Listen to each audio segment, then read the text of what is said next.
The International Criminal Court, or ICC, was established in 2002 to prosecute individuals accused of genocide, war crimes, and crimes against humanity when national courts are unable or unwilling to act. But today, the world's only permanent war crimes court is facing one of the biggest crises in its history. Following the removal of Chief Prosecutor Karim Khan over serious misconduct findings, the court is now under mounting pressure from the United States and Israel.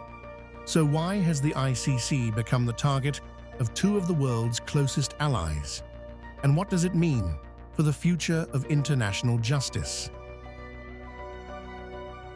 We've long had quarrels with them, and we have lunatics and crazies involved in the ICC that are talking about charging members of the U.S. military, maybe even the president or a future president, with crimes. And it's not going to happen. It's just not going to happen. We are not members of that court. We never signed on to that treaty. They need to understand that. If people want to sign on and be a part of that stupid organization, they can. But we're not going to be a part of it. To understand the dispute, it's important to know how the ICC works. The court derives its authority from the Rome Statute, an international treaty signed by 125 countries. But the United States and Israel never joined that treaty. Their argument is simple: because they never accepted the court's jurisdiction. The ICC has no legal authority to investigate or prosecute their citizens or political leaders. That disagreement has existed for years, but it intensified dramatically after the Gaza war. The turning point came in 2024, when ICC prosecutors sought arrest warrants against Israeli Prime Minister Benjamin Netanyahu and former Defense Minister Yoav Gallant over alleged war crimes in Gaza.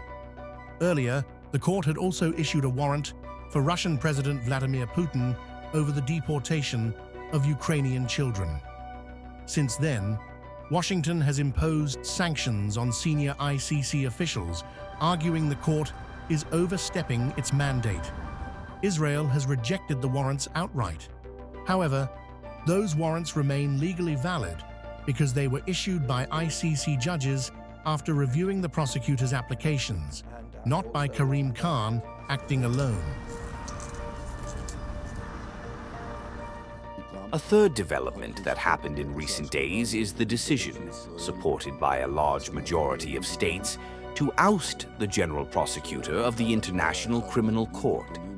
I believe this has exposed the fact that this man not only faced accusations of sexually harassing several women on his staff, this was the reason he canceled his visit to Israel and abandoned his earlier statements regarding the Israeli legal system and the need for a thorough review, and immediately pivoted to pursuing arrest warrants against me and against Yoav Gallant, the former defense minister.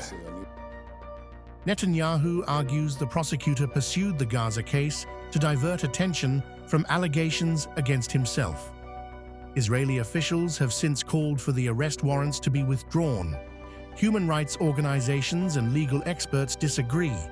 They argue the prosecutor's personal conduct and the legal merits of the Gaza case are separate issues because the evidence was reviewed independently by ICC judges before the warrants were issued. The battle has now moved far beyond one prosecutor. The United States has sanctioned senior ICC officials, warned partner nations against supporting the court, and repeatedly challenged its authority. At the same time, the ICC is searching for a new chief prosecutor while facing growing political resistance from several governments. Supporters fear that sustained pressure could weaken the court's ability to investigate future war crimes. Critics, however, say the ICC has expanded its powers beyond what sovereign nations ever agreed to. At its core, this is no longer just a story about Karim Khan or even the Gaza war. It is a debate over who gets to enforce international law. Should an international court be able to prosecute leaders accused of war crimes, even if their countries reject its authority? Or should sovereign states alone decide whether their leaders can be investigated? As the ICC enters a new chapter under interim leadership, that question will shape not only the court's future, but also the future of international justice itself.